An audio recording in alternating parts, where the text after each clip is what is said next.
Bienvenue dans la cinquième partie de la capsule sur l'utilisation d'Adobe Premiere pour vos projets vidéo.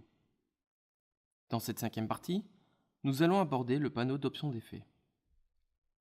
Le panneau d'options d'effets est un peu plus complexe à utiliser dû à sa diversité. Ce panneau s'adapte en réalité à l'élément de notre montage sélectionné. Il est en partie différent pour un élément vidéo, audio ou texte.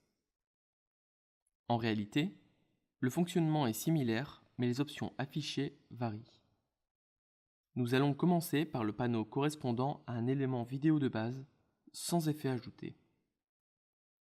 Pour afficher notre panneau, nous double-cliquons sur l'élément vidéo de notre montage en question. Nous allons alors dans les onglets de ce moniteur source et nous cliquons sur Options d'effets. Vous verrez alors apparaître beaucoup d'options qui peuvent paraître effrayantes au début. Sur une piste vidéo, nous avons les options pour la vidéo, mais également pour l'audio lié à cette vidéo. Parmi toutes les options, nous utiliserons potentiellement la position, l'échelle, la rotation, l'opacité et le niveau du volume. Je ne vais pas décrire l'utilisation de ces effets puisqu'ils sont suffisamment clairs. Mais nous allons néanmoins nous arrêter 2 petites secondes sur le chronomètre à gauche de chacune de ces options. Ce chronomètre est en réalité un chronomètre d'animation, que nous n'allons pas utiliser ici. Par défaut, il est désactivé sur la plupart des options, excepté notre opacité et le niveau du volume. Si votre chronomètre est bleu, cliquez simplement dessus afin de le rendre gris. Si vous avez déjà animé dessus, on vous demandera alors si vous êtes certain de vouloir supprimer l'animation.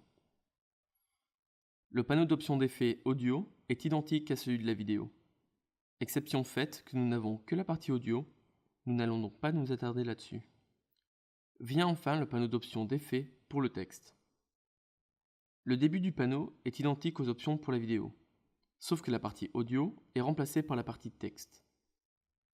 On y retrouve les mêmes fonctions d'alignement, de couleur, de contour, d'épaisseur de contour que sur des logiciels de traitement de texte comme Word.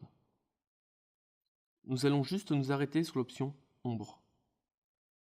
Rajouter une ombre sur un texte clair sur fond clair aide énormément à sa lisibilité. Une fois la case cochée pour activer l'ombre, nous pouvons changer son intensité, son angle, sa distance par rapport au texte, ainsi que son lissage qui correspond au flou de cette dernière.